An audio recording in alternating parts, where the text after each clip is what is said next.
What's going on, guys? The Comics Kid 2099 here. Welcome to day 157 of the 365-day graphic novel review challenge. For the last several days, I have been talking about different books in the League of Extraordinary Gentlemen comic book series, and today I'm going to talk about the last one that I will be talking about in this week. This is The League of Extraordinary Gentlemen Century, Part 3, 2009, by Alan Moore and Kevin O'Neill. This is the conclusion of the Century storyline, produced by Top Shelf Productions and Knockabout Studios. And this is the story where Orlando and Mina Murray, they have been trying for about a century to stop the rise of this Antichrist who is going to destroy the world. And basically, everything kind of went to Hades at the end of Volume 2.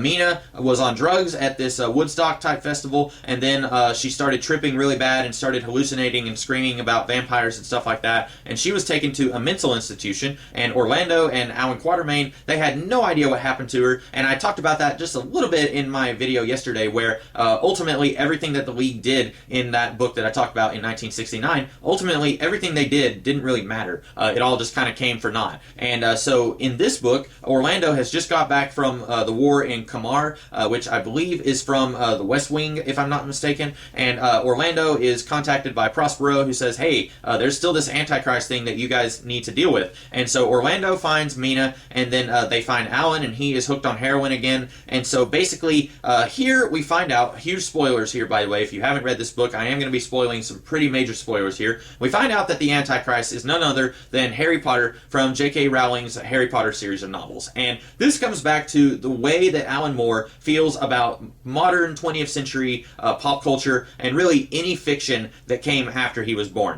He did not think very highly of James Bond, and he treats James Bond very poorly in The Black Dossier. Once again, he treats Harry Potter very poorly here. And we've been getting little tiny hints of Harry Potter being involved in the League world in all 3 volumes of Century. There's this character called the Prisoner of London, who appears in a book called Slow Chocolate Autopsy, which is a very odd title, and that's from a book written by one of Alan Moore's friends, I believe Ian Sinclair, and so that's one of the few modern characters that Alan Moore is able to outright reference, because it comes from something that a friend of his did, and so his friend is allowing him to use his character. But Ian Sinclair, he is basically trapped within the confines of London, but he can move forward and backward in time. And so he's been in all 3 of these Century storylines, and in the first 2 parts, he is just completely talking in gibberish. Absolutely nothing that he says makes any sense at all. And then finally he shows up here, and he suddenly starts making sense. And I think that's because Alan Moore planned this to be a 3-part story, so he can't have this guy actually talking clearly in the first 2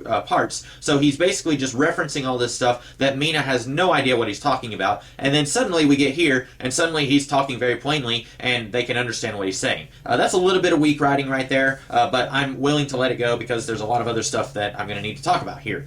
So anyway, we find out that Harry Potter is the Antichrist, and basically Alan Moore, I don't know what his beef with Harry Potter is. Maybe it just comes down to this kid isn't really heroic because of his own actions. He's heroic because he's famous, and everybody kind of builds him up into being a hero. At least that's kind of what I think that Alan Moore thinks of Harry Potter. I'm not even convinced that Alan Moore has actually read any Harry Potter or seen any of the movies. A lot of times someone will ask him, hey, what do you think of this Green Lantern story, Blackest Night? And he will say, oh, it sucks, it's terrible. And then he'll say, I haven't actually read it. And so I don't know if he's actually read any Harry Potter, but very clearly he doesn't think very highly of J.K. Rowling, or at least he doesn't think very highly of her stories. Maybe he doesn't think anything of her, but basically Harry Potter and his history happens very differently here than it did in the actual novels, which is something that kind of bugged me when I read these books the first time, because you take characters like Captain Nemo or Mr. Hyde or Alan Quatermain, and their exploits that happen in their original stories by their original character creators, H. Rider Haggard, Jules Verne, and H.G. Wells,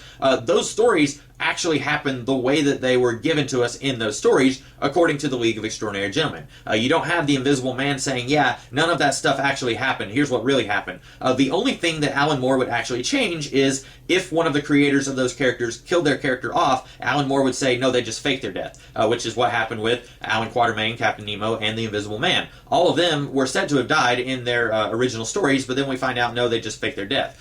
Here, Alan Moore is very much going against the grain. It's not just a simple little thing of this tiny element from the Harry Potter books didn't actually happen. Pretty much everything from the Harry Potter books that happened in those books did not happen here. We find out that Oliver Haddo, who is based based on Aleister Crowley.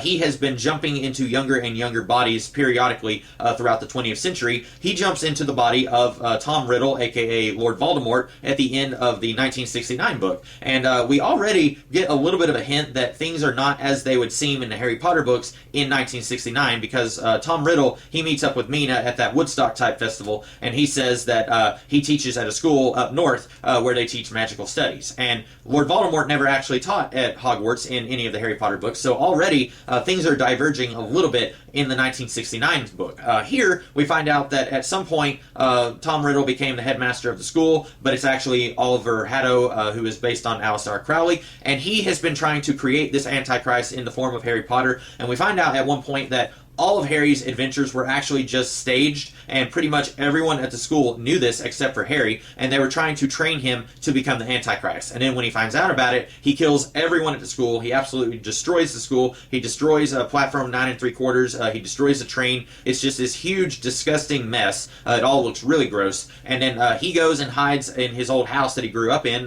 with the Dursleys, and basically he's taking antipsychotic drugs for several years. He looks like he's maybe in his 30s in this book, and if I'm not mistaken, that actually lines up with the timeline of the Harry Potter books, since those started in the early 90s, so Harry actually would have graduated Hogwarts in like 94 or 95, something like that. I'm not sure, but anyway, so finally Orlando and Mina and eventually Alan, they all get together, and finally, after a century of basically failing to stop the Antichrist, they finally find the Antichrist, and then Alan Quatermain is killed by Harry Potter from a lightning bolt from Harry Potter's penis. I'd never thought that I would actually say those lines before I read this book, but yes, that happens here. So if you're into that sort of thing, I can already tell you you're probably going to enjoy this more than I did. But anyway, then Mary Poppins comes out of the sky, and it's heavily implied that she is actually the avatar of God, and then she destroys the Antichrist, and then it's heavily implied that Lord Prospero, who has been the leader, kind of the M of the League of Extraordinary Gentlemen ever since World War II, it's heavily implied that he knew that all of this was going to happen. He knew that Alan Quatermain was going to die. He knew that Mina was going to spend 40 years in a nut house. He basically knew all of that, and he just didn't care. He was using these guys to his own ends, very similar to how the British government was using these guys before they were working for Prospero. Characters like Moriarty and Mycroft, they were using the League for their own purposes also, and we're finding out that things haven't really changed that much, even though now they're taking their orders from the Blazing World and this wizard from 400 years ago. Things still haven't changed that much. And basically, the book ends kind of on a downer. Alan is killed.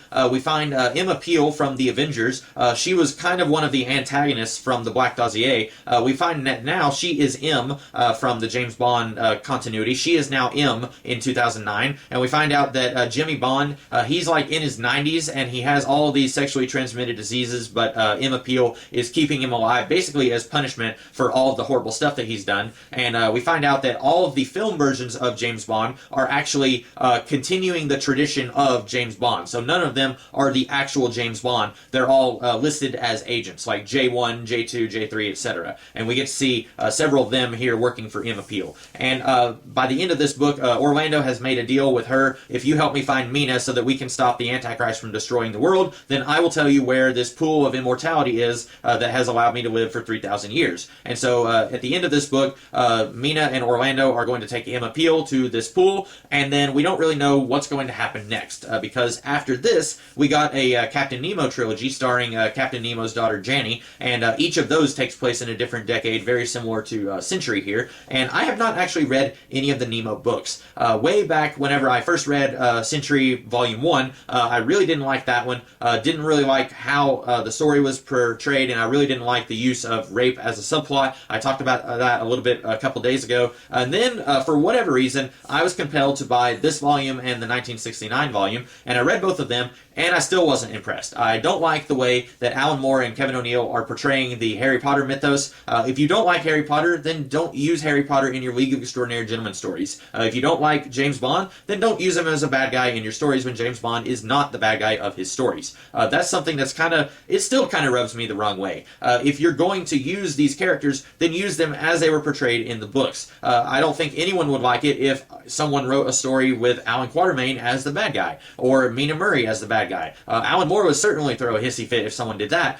So I don't really understand what his big gripe is and why he's letting this get under his pants so much. Why is he turning Harry Potter into the villain of this volume of the League of Extraordinary Gentlemen? Other than basically he's just, once again, giving a middle finger to people who are a fan of this character. That kind of bothered me. I have heard people say that the Nemo trilogy is actually better than Century. There's one guy in particular I'm thinking of online who is on a first-name basis with Alan Moore, and he said the Century was not as good as it could have been, and he thinks that the Nemo trilogy is better. I still don't know if I want to read the Nemo trilogy. I made a vow way back whenever I first read these that I was not going to keep reading these League of Extraordinary Gentlemen books. They're just not as good as they used to be. I think the 1969 book was actually not bad.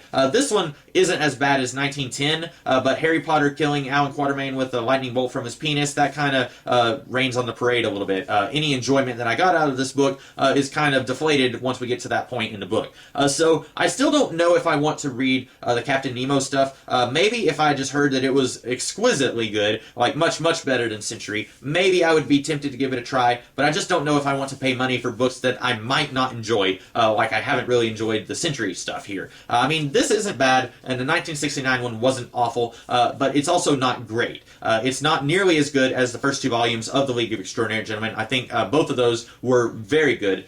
There was just very little in those that you could complain about, whereas here, it's not that good. It's just okay. Now, just okay for Alan Moore is still leaps and bounds ahead of many current writers who are writing comic books today, but still, it's not as good as what you want it to be when you read the earlier League of Extraordinary Gentlemen stuff. So that's about all that I have to say about 2009, this particular installment of the League of Extraordinary Gentlemen. I will not be talking about any more League stuff for the rest of this year because I don't have any of the Captain Nemo books, but I will be talking about some other kind of book tomorrow. In the meantime, I hope that you guys liked this video, and if you did, I hope that you will like, share, comment, and subscribe, and I'll be back tomorrow. Have a great rest of the day.